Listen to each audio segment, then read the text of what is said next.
So, welcome everyone. I'm Nick Wagner Sr., and this is another Sunday night episode of the Full Potential Live Show. Every Sunday night at 8 o'clock Eastern Time, with the exception of a couple when I take time off for vacation, I interview some amazing guests that I have met either in my life directly or someone has introduced me to that guest. And I think tonight's guest will not disappoint. So, Steven Graf, welcome to the show. Hey, how you doing? It's good to be here. I really appreciate you making time, Steve. So what we do, Steven, is every Sunday night we interview someone about their career journey. We're going to talk about your career journey tonight, and we stream it, as I mentioned, to LinkedIn and YouTube and Facebook. And then I'll go ahead and take the audio from this. We'll turn it into the Full Potential podcast for those that can't catch it live here on Sunday night or don't want to watch it on YouTube. And the whole goal is to inspire people, hearing about your career journey. So we're gonna talk all about what you've done in your relatively short career at this point, but I think it's you've done some really amazing things. So if it sounds good to you, I'd like to start with my first question I love to ask guests is, if you meet someone and you're at a networking event or you're at a conference for work or name the situation, and they say, so what do you do? Like, who are you? How do you answer that question? What do you answer? Yeah, it's a good question. Normally I say I'm a product manager of sorts, right? So at the moment, a strong focus on like health technology, and at the moment, again, even more specifically, kind of behavioral kind of health type tools. That's kind of what I lead with, and then depending on where the conversation goes, tweak it a little bit, but. That's pretty much what I do, and it's really what I have a passion for. Just creating products at the end of the day. Now you have, and we'll dive into like what does being a product manager mean, because I think for you it's kind of like, yeah, this is what I do. I think for a lot of our guests they don't necessarily know that. So we'll dive in more detail later. But like at a high level, what is a product manager? Like what does that mean for our guests? Yeah, so I think like you said, there's definitely different applications that product manager can fall in. And what I'm doing now, it's really about creating an experience for kind of a group of individuals using technology. So we're at the moment, right? If you're thinking about some of the projects I'm on, we're using mobile applications. Think like a smartphone app. Wearable devices, in some cases virtual reality, but using technology to create products and experiences for people, right? And usually it's hopefully it addresses a need or a challenge in the market, whether it be from a health standpoint or any other standpoint, really. That's kind of the goal, is that you make people's lives easier with new tools. Now, when you were little Steven, way back in the day, growing up, I'm gonna guess you probably didn't know what a product manager was, right? When you were a little kid. So no. What was your dream when you were a little kid on what you wanted to do when you grew up? What was the plan? So I mean, I don't know why, but I was always extremely fascinated with roller coasters, and I really wanted to be a roller coaster engineer growing up. I think part of it was playing that video game Roller Coaster Tycoon. Part of it was because I loved amusement parks, but that was it. I was set on, I want to build roller coasters when I'm older. That was it. I haven't heard that one before. I like that one. What do you go to school for to become a roller coaster engineer? I think it's got to be some kind of a unique form of engineering, or mechanical engineering, or something like along those lines. Like ended up not proceeding in that. So you didn't go down that path. No, I didn't. Your parents are probably happy you didn't go down that path, right? Because I'm going to guess there's not a lot of roller coaster engineers in the world, but no, especially today. So you ended up going to college to the University of Connecticut. Mm-hmm. And was that an expectation for you as growing up, that you were going to college? Was that always like, Steven, you're going to go to college, or was that up for negotiation with your parents in your household? Yeah, no, it's a good question. For me, it was really I honestly hadn't even considered what would I do if I didn't go to college. I think for a lot of that probably has to do with kind of family I was raised in. And I was also thinking back a little bit. thinking about like in the way I'm from Switzerland originally, right? And the school system there's much different. It's not the same, you know, age groups and classes that go through, but I think people are typically either in school or in what you'd call apprenticeships over there well into your 20s. And so it kind of made sense, even just from the history, you know, and my dad growing up in Switzerland, it just made sense to continue education. So from that perspective, it was definitely the option. And for me, I mean, it definitely bought me a good amount of time to figure out what I wanted to do, because I had absolutely no idea at the end of high school. Yeah, so, and I was going to ask you, when you were in high school, did you have like a job that helped you figure out that you wanted to be in finance and healthcare management? Like, was that how you ended up picking that major? How did you make that decision? No, not at all. I'm thinking in high school, I think my jobs were pretty much just like landscaping with friends around town. And even then, I remember we had tried to start like my friend was always editing my papers, because I was, you know, grammar and just English in general was never my strong suit. I was always more math, science focused. And so he would always help me edit my papers. And I was like, hey, you know, I'd pay you $5 every time you edited my paper for me. And so we were like, oh, and so I remember we set up like a website, and we actually got some people to go on it and use it back then, which was funny. But really, it was just landscaping. And so I really had no idea. My dad, who's in banking, would always complain about his job. So I knew I didn't want to go like serious finance, like banking route. But other than that, I had no idea. And since it was so wide open, I just was like, I guess I'll be a business major. I'm good at math. I guess that makes sense. And so I really was at that point, I really have to, looking back, I really had no clue where I'd end up or what I was interested in. I guess I knew I didn't want to do roller coaster engineering anymore, but see, I don't think that's uncommon. I've talked about this with other guests, right? I mean, the amount of people that I talk to that are like, you know, I wanted to be a nurse since I was 5. I went to nursing school and became a nurse and retired as a nurse. Like, I think that's rare, right? I mean, I think to your point, a lot of people that they leave, you know, high school and really have no idea what they want to do, whether they go to college or not, right? So I don't think you were in a unique situation at all. But obviously you had some really, I think, inspirational moments at the University of Connecticut that kind of changed who you are as a person, personally and professionally. You want to share some of that? Yeah, definitely. Yeah, I mean, like you said, I think a lot of growing up, like, you know, elementary, middle, high school is really about like learning about growing up and like social interactions and going through school. And so I had really put no emphasis or thought into a career at that point. And so, like I said, I just kind of went into business. And then freshman year of college, I remember one of the prereqs for being a business major, you had to take some kind of science class. And so I took bio, and then just taking biology, like, you know, intro to bio or whatever it was. I just found it extremely exciting. And that was a kind of a mini turning point, thinking, oh, you know what, like, now that I have to think about what do I want to do, science is really interesting to me, especially biology. And then I was like, maybe I'll do, you know, pre-med sounds awesome. And then the more I kind of floated it around and talked to people, that was more and more kind of the direction I saw myself going, is let's go pre-med, medical school. That's what I want to do. And so I didn't want to abandon my business major. So I just decided to take all the prereqs for the pre-med kind of course while being a business major. Right. Which ended up working, but I guess some things that kind of even enforced that even more. I took a trip, I think around sophomore year. One, I was always fascinated in traveling, and I don't know if that was partly because I was from Switzerland and I moved a lot kind of growing up, or what it was from, but I've always wanted to explore.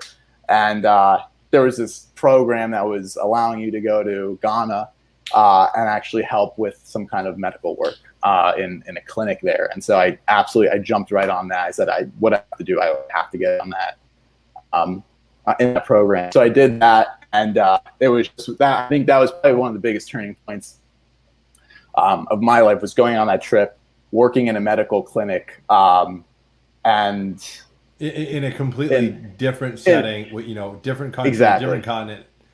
Yeah, exactly. And so it was kind of everything that I was kind of thinking about wanting to do in one, and it completely surpassed my expectations even then. And I was just like, that kind of nailed it down. I was like, this is what I want to do. And so I went forward, was set on doing the medical. And that was just a volunteer trip. That was like a volunteer. It was a volunteer. Activity. Yeah, exactly. But I was like, traveling, medical, this is what I want to do. And so then, maybe a year goes by, and there was one thing that happened in Ghana that just stuck with me. And I remember talking to some of the physicians we were with in the clinic, and a lot of them would be talking about how, day in and day out, you'd a lot of times get the same patients. And it would be weird because you'd think that patients, the first time that would come through, would get, they'd get their medication, they'd be good. But a lot of times what would happen is, due to just, I guess, health illiteracy or just complete illiteracy, they weren't able to read the instructions on the medications that were being given to them or for their kids. And so what would happen is you'd have a mother come in one day, and then you'd have her come in 2 days later and say, my child's not feeling any better. I gave like half the bottle of Tylenol, and then we'll say, oh, you're only supposed to give, a teaspoon over the past 2 days. And so it was a lot of, not only is it bad, like it could hurt the child, right? It could also be bad just for taking, if it's your own medication too, it could be harmful. So that was something that stuck with me. And then I brought it up to a friend who was doing, I think he was in biochemistry at the time. And so we came up with this idea to build a little recording device that could be used, called the Parrot MD, that could be used to record instructions in any language and give that alongside the medication to patients working in medical clinics. And then after reaching out to various, volunteer groups and clinics around the world, we found that this was definitely a need in many different parts of the world. Obviously, literacy is growing all around the world at the moment, which is fantastic, but there's still certain pockets and regions where there's a lot of illiteracy. And so those were the areas that we want to try and tackle with this little recording device. And so that kind of got, that was another kind of turning point, changed my kind of perspective on things a lot, to a little bit away from the medical side, surprisingly, and more towards the entrepreneurial side. And it became all about, even during school, thinking it like taking all the classes, became everything that I wanted to do became around that Parrot MD device, and getting it in the hands of the right people, getting it to the clinics, applying for grants. That got me really excited. And so we built a nonprofit off of it. And that's kind of how, I guess you could say, the product side started coming out as well. And then by the time I was a senior, right. I was so into just the idea of kind of creating and building and selling. Although in this case, it wasn't much selling. It was, finding funding and providing. Correct. I didn't think that the medical school route was the right one for me. I was thinking, I'd probably be like 8 to 10 years before I'd be able to think about something other than, concrete medicine, right. School or residency or whatnot. And so, given my fascination with product kind of design and just creation, I applied to Cigna, and that was really my first introduction to technology, which I couldn't be more grateful for, just taking that route, and now kind of having grown into a much more mature product, like official product manager position. So I want to just like reiterate, because the way you just nonchalantly talked about how you went on a volunteer trip, understood a need for people in countries where they couldn't, properly take their medicine, and you're like, oh, I should just create this thing to help people, and came back to the United States and then did it. Right. You kind of just glossed over like the how much work that was, right? And I mean, but it really seems like it took everything you liked about helping people and health and building something and travel and kind of put it all into one, right? Yeah, Into one, exactly. into one unique experience. So what ended up, so you ended up applying to Cigna and you still work at Cigna today, which is how we know each other. But what ended up happening with Parrot MD and this device and what did you do with the nonprofit? Yeah, no, it's a good point. And just to back up a little bit, yeah, there was there were a lot of steps between just going on the trip and then having a device to give away. There was a lot of we worked with some of UConn's, they have a really cool innovation program. So we worked through them and got some mentors through that, understood all about manufacturing, how to manufacture, importing and all that. And yeah, so then coming to Cigna, I'm sorry, do you mind backing up to your question again? I just lost. Yeah, it was just like what did you end up doing with the nonprofit? Like, what did you do with Parrot MD after you took a full-time job? That's right. Yeah. So we handed it off in a way, right? So it was a nonprofit, and funny enough, one of the biggest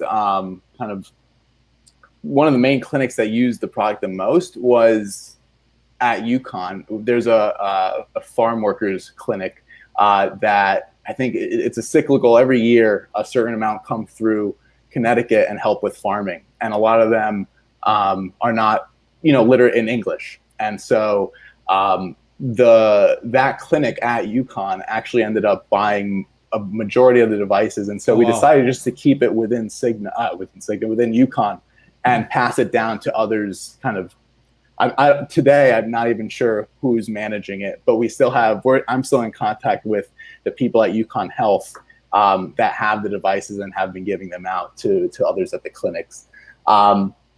We never expanded it beyond that UConn clinic primarily. That's kind of where it's ended up and where it's continued to work.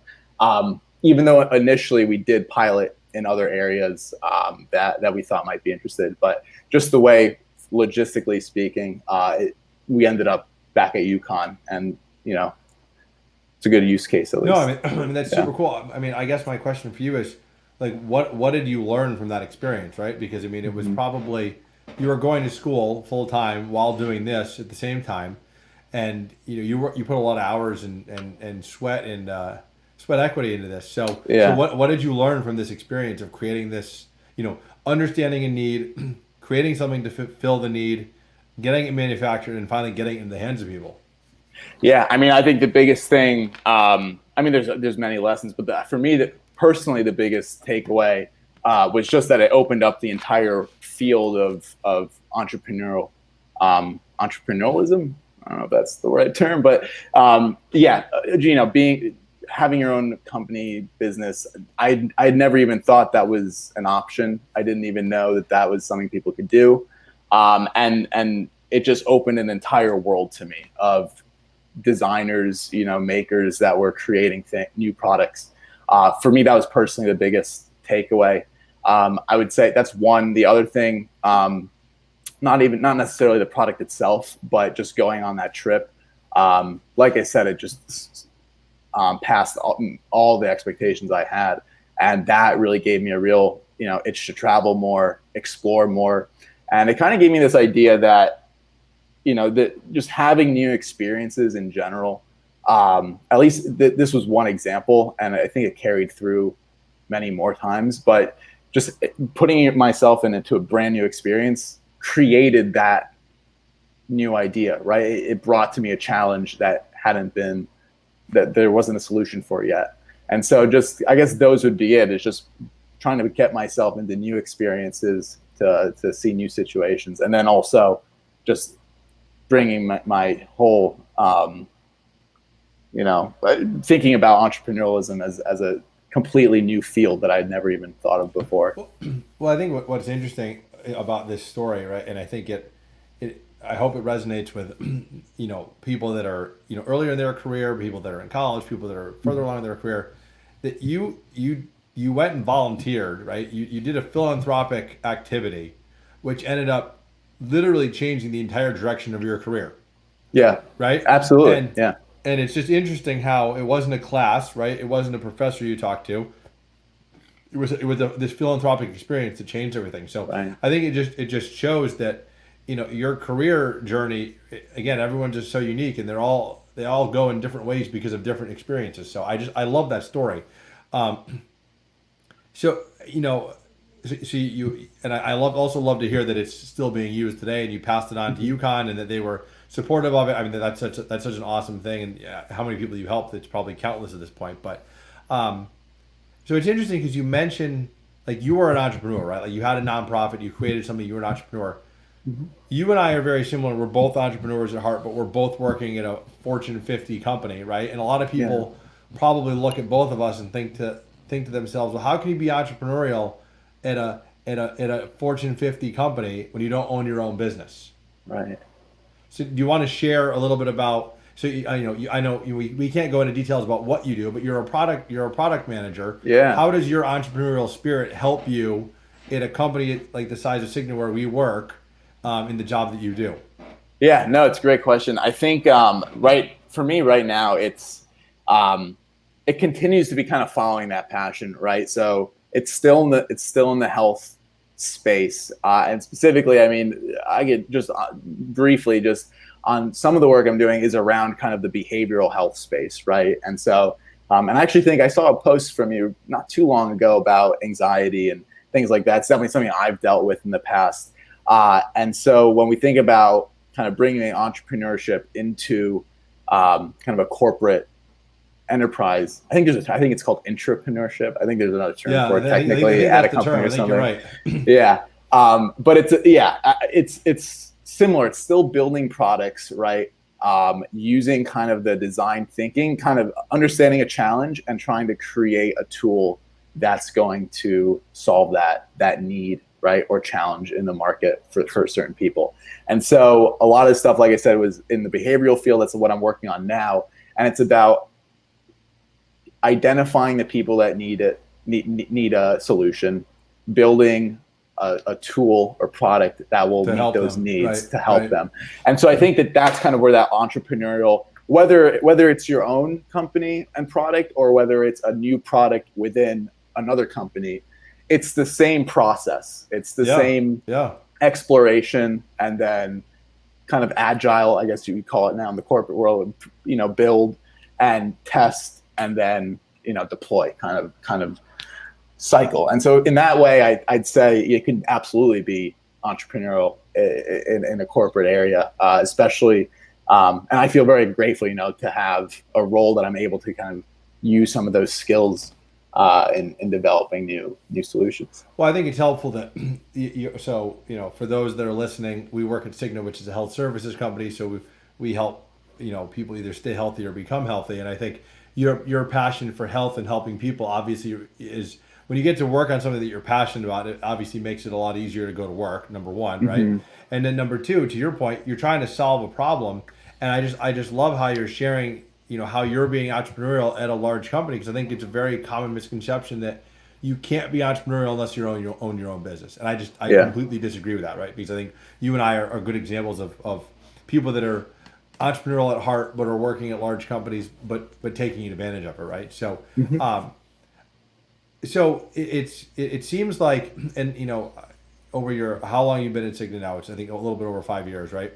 Yeah, just about. So, I know you worked on a variety of different projects over those 5 years, on a wide variety of things, but all related to health and wellness of people. Why is the health and wellness of people something that you're so interested in, right? I mean, you mentioned it wasn't something like, it wasn't growing up, right? Because you wanted to do roller coasters, right? Your dad wasn't a doctor, but you ended up, thinking you wanted to be a doctor. You went on this mission. Like, what is it about this field that you're so passionate about? Yeah, I mean, I think it's probably a combination. A lot of it's just internally. It makes me feel good, to help other people. I think a lot of people, volunteer work. It's the same thing. You get some kind of benefit just from doing it. But I mean, in the beginning, it was the science. I was extremely fascinated by the science that went into it. And even today, I'm constantly reading books on I just read a book called Breath, which was really interesting. It's about breathing techniques. Oh, And interesting. so I'm always like always still interested in it myself. And I'm by no means am I a biohacker or anything, but I will test things out. You know, different sleep cycles, breathing techniques, meditations, all those things are fascinating to me, things that I've played around with. And I think part of that, it's just following that passion, right? And being able to do that at work is even better. I would say that, like you mentioned, I've had a lot of different roles at Cigna already. And there wasn't one particular one that I said that I have to stay here forever. But I think what was really nice was being able to kind of understand every time I was in a position, understand here's what I really like about this position. Here's what I want to keep. And then here's where I would like to grow, and then try and go further into that direction. Up to now, it's always been kind of pushing more and more towards innovation, more and more towards product. And so that's kind of how I am where I am now. Yeah, no, I think that's great advice about what you learn in a role and how to find the next one. So I want to I want to pivot a little bit because you mentioned, you just kind of nonchalantly said earlier in the interview that you were born in Switzerland. You moved around a lot when you were a kid. Right. You eventually ended up here in the United States in Connecticut, and you went you went to the University of Connecticut. And over the past year, you've actually been travel. So pre-COVID, you've been traveling. You were traveling the world. Yeah. Mm-hmm. Because I follow you on Instagram, and I'm like, you were in like a different country. It seemed like every week or two, right? Yeah. So, and I think it's a really interesting time to talk about this, because the whole idea of working from anywhere, right, has really gained some traction with COVID-19, because so many companies have sent everyone to work remotely, right? And we have Yeah. very few people, unless you were in a role where you would need to be in a manufacturing facility or in an office, or or doing something like, or you're a doctor, of course, something like that. Most office work, which I would define what you and I do, we're Mm-hmm. working at home, right, or remotely. And pre-COVID, you were doing this, right? So Yeah. explain to our audience, like, how are you traveling the world and working, and how did you make that happen? Because that seems like a dream for a lot of people. Yeah. Yeah. I mean, it wasn't a split second decision by any means. It was definitely well thought through for over a year, I think, before we actually went on the trip. So for some background, I went with my one of my close friends from college, actually the same friend that I worked on the Paradigm D device with. And we had decided, I guess in 2018, at some point in 2018, I just shot him a text, and I said, hey, wouldn't it be great if we could go, travel around the world? And to my surprise, he was absolutely keen on doing it. And so we said, all right, well, let's do it. And so just like Paradigm D, or like a startup, we were like, all right, well, where do we start? What do we have to do to make it happen?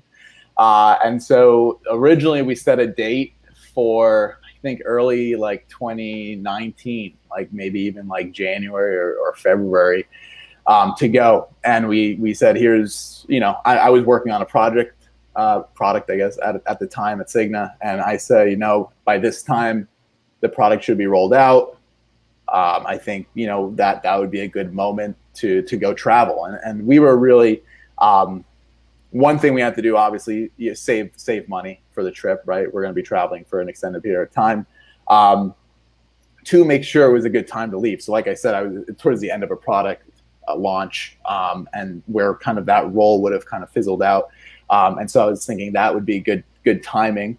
And I was mentally ready to really, at all costs, I was set on traveling. I was like, this is what I need to do right now in my life.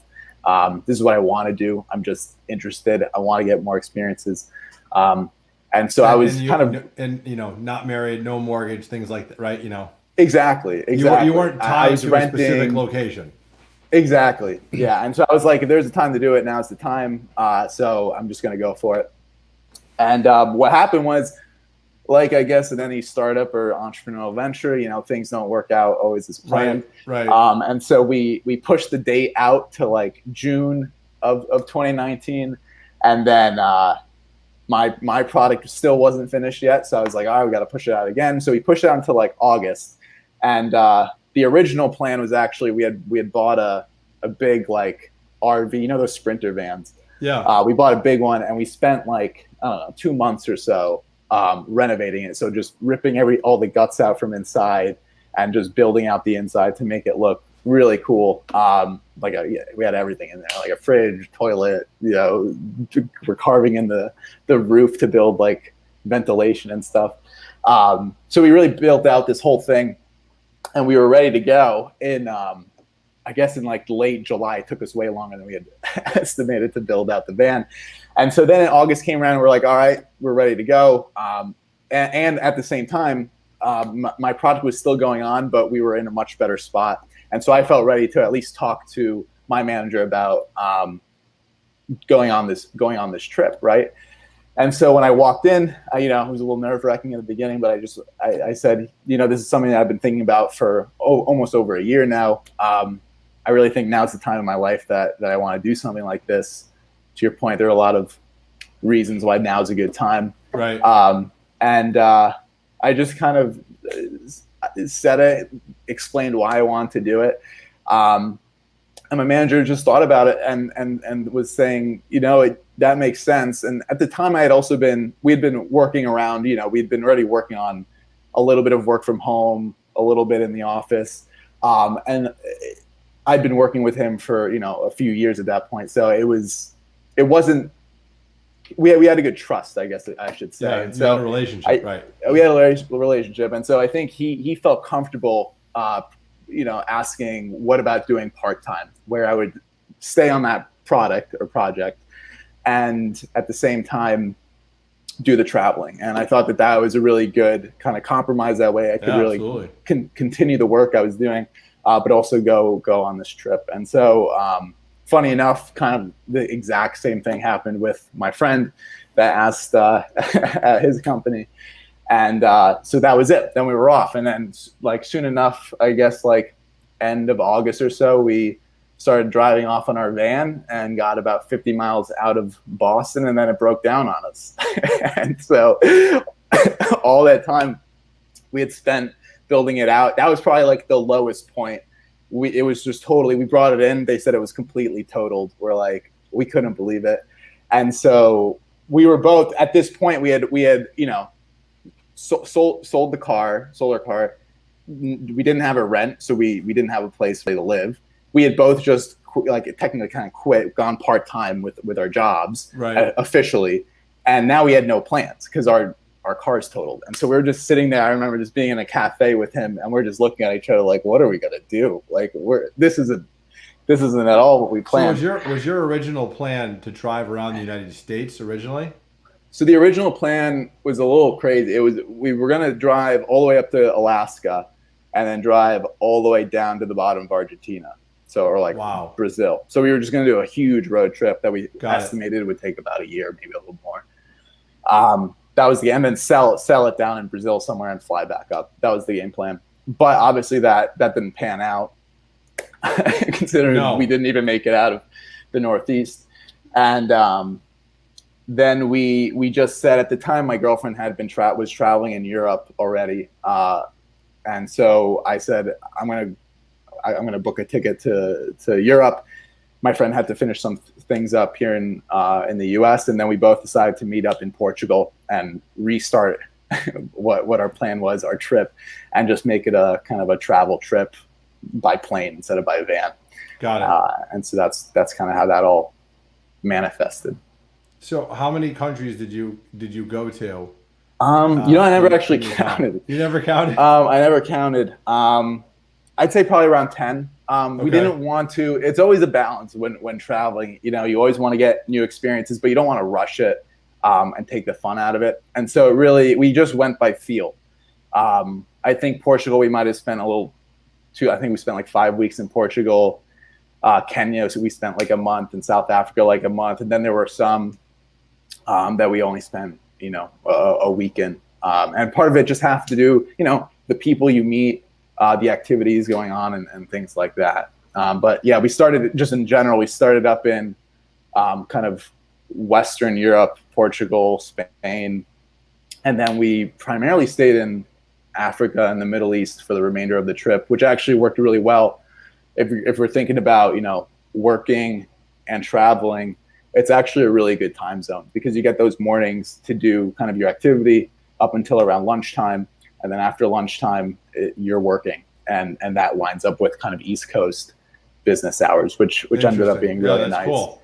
And that's always something, you know, traveling around, we always met a lot of people that, it's funny, like you always think, oh, what an obscure concept, like traveling and working. And as soon as you start doing that, you realize that there's a huge community out there of people that are doing this. I guess like the technical term is like this digital nomad. I kind of hate the term, but that's what some people call it. People call them, yeah. Yeah, and so, but in all seriousness, it's a huge community, and so we would meet people all the time. A lot of the people that we met that were from the U.S. We're also working in, like, you know, Central and South America a lot, again for that time zone reason. But depending on your job description, it could be flexible. Maybe if you're a developer, you can go work in Asia, and it doesn't matter if you're working at nighttime. But for me as a product manager, something for me, I needed to make sure that my time zone lined up with kind of the meetings that I would have while working. Now, so I mean, it's such a cool idea, and I think so many people. And again, obviously, right now in the middle of COVID, people are not doing this, right? I'm sure nearly as much. But I think for a lot of people, this is a dream they have to really travel and have that opportunity. And it will be interesting once COVID is over, you know, knock on wood, when that happens. Right. I know our pharmaceutical community will figure this out. But once it's over, it'll be interesting to see how many people don't go back to the office full time. I'm really curious to kind of see what the shift looks like there. Because I think so many companies have now proven that employees can work from home or wherever, right? And it doesn't matter. They don't have to be physically in an office. So it's just going to be really interesting to kind of see what that looks like post-COVID as far as what does the future of work look like, right? Are more people going to do what you just mentioned? Mm-hmm. No, it's also fascinating. I'm also hearing, you know, I'm sure you have too, a lot about, you know, a lot of people moving out of these big cities, New York City, San Francisco. Right. People are just going away because the rent's so high, and at the moment there's just not that need to be there. And so, to your point, it'll be interesting. One, how comfortable, you know, corporations are to letting that happen in one aspect, and then on the other side, it's the willingness of people. Because on the flip side, you know, traveling is great, but if you're just working from home 5 days a week, that could get tough too. You know, you did want to have some social interaction. Yeah, so, absolutely. No, to your point, it'll be interesting. I think the hardest part traveling, honestly, was, and this could be alleviated depending on your selection of where you want to travel to, but for us in certain parts of Africa and the Middle East, it was really challenging sometimes to hop on a call. I've had some business meetings in some pretty obscure places in the world, which is kind of funny, but it's about that internet access. And to be honest, sometimes it's just the VPN with the SIM card that you bought is the best option, just doing a mobile hotspot off that. So other than that, I think you can pretty much make most places work if you're in a good time zone and you have reliable internet. You should be good. Yeah. So what was your favorite experience from your time traveling? Like what was the one thing that you would share with people about if they asked you how the trip was, that you'd be like, I did this, or I went here and it was just unbelievable? Yeah. I mean, there's so many different things for different reasons that were really cool. The people we met were just really interesting from all over the world. And even the people that we met from the US, super interesting backgrounds. I'd say that kind of the craziest thing we did was in Kenya. We did like a 1.5 week motorcycle trip, like up through northern Kenya on these like pretty beat up rented motorcycles. And we just got into these situations where like they were so bad, like they'd break down almost like every other day. And we'd be in the middle of nowhere with you don't have anything. And so one of us would just drive. You know, I think there was one time we had to drive for like 5 miles on my own to find someone who could call a friend who knew something about these motorcycles, who would then hop on the back of my bike and go drive back. And then we'd like see if he could fix it for it. It was kind of a wild experience, but I'm glad it all worked out. We both had a couple wipeouts, but it all worked out. Well, we're glad you made it home safely. Yeah. So let's and I really think it was great for you to share that experience, because again, I think so many people dream of what you just talked about, but I think you gave some really concrete, examples of how you did it and how you made it happen, and why your manager let you make it happen, right? And how you were successful, which I think is great. So what I want to ask the question, what's next, right? So, and I asked that for you because, you're always kind of innovating and creating, and you're always testing and learning, and to your point, you're really, you love innovation, you keep going that path. So anything that you want to share with us about like what you think is next for your career, and what really excites you about, where maybe health is going? Yeah, I mean, I'm definitely excited to see kind of where Cigna goes as a company. I know there's a lot of exciting things in the pipeline there, but just personally, I love the product thing. To your point, I definitely want to keep going in the innovation and creation space. Right.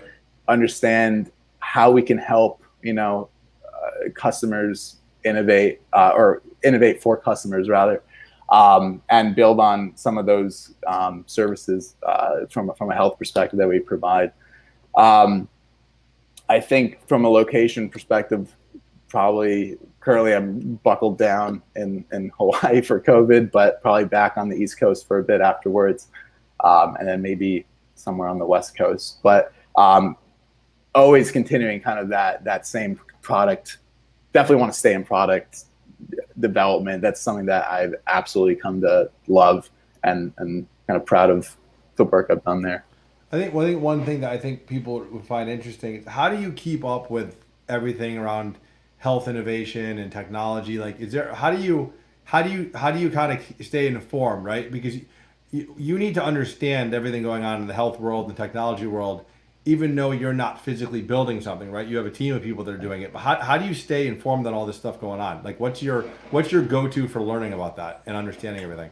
Yeah, it's just having a good network. It's, at least at Cigna, it's being in touch with all the product teams themselves, right? And each of those product teams have their own strategy roadmap. So understanding where everyone's eyes are, what they're looking at, and then internally and then externally understanding what's the market doing, what are the newest innovations, technologies coming out, and how are those benefiting, the people that we're trying to help, and seeing how, the ideal solution from our perspective is, can we tie the two together? Is there something that is on the product roadmap that we think a new solution that just came out on the market, or that's been growing on the market recently, could help us with, and then combining the two, building a product around that. Interesting. Well, I appreciate you making time, Steven. I mean, fascinating journey. Again, you're still very early on in it, but I think you've accomplished quite a bit, and I love I can just hear the passion when you talk about what you do to help customers, right, and to help people's health and help them get better, which I love. So I always close with the same question for every guest, because I brought you on here because I think you had a fascinating journey that I wanted you to share with everyone. What is that one piece of advice you would give to people that's helped you reach your full potential? So what has helped make Steven so successful in your career? Yeah, I'd probably boil it down. The first and foremost is just you're just following the passion. And I'm sure you've heard that many other times on here, but that to me has been absolutely important. And sometimes that can change. Part of it's being open-minded, right? But every time I've made a change, it's always, in my mind, really been for the better, right? So that's going the medical health route, going the entrepreneurial route. Those are things that I'm really passionate about, and that have made me excited. And so I don't think you can go wrong if you follow the passion, because at least you'll be excited in doing that. And then I guess the only other thing would just being persistent, right? While also being patient. It's not all going to happen right away, but I think if you're just persistent over time, I mean, I've countless times different, little innovations or things that don't go as planned, but just being persistent in it, I think, has been really important for me as well. Yeah, no, I think that's great advice. And you mentioned not everything is just going to happen right away, right? I think Yeah. that alone, I think is a very powerful statement, because I think with so many things, we have access to everything. Everything's so instant these days, right? I mean, you want to watch a show, you go watch a show. You want to listen to a song, you listen to a song. You want to find something, Right. you want to understand and learn something, you go Google it, right? But careers take time, right? And careers don't happen overnight. To your point, so I think that's great advice. And I love the following your passion, because I think everyone listening or watching this has probably had a job in their life when they would wake up in the morning and feel that pit in their stomach and Yeah. not want to go to work, and it's like the worst feeling ever. But on the flip side, to your point, you don't even feel like you're going to work if you love what you do and you have a passion for it. So great advice. Thank you so much. I just appreciate you making time, even because I know you're a little bit behind in Hawaii right now, so it's not quite 8 o'clock Eastern where you started. But thanks for making time and joining us tonight. Yeah. Thanks so much. Had a lot of fun. All right, be well. Thank you. Cool. Bye. Thanks.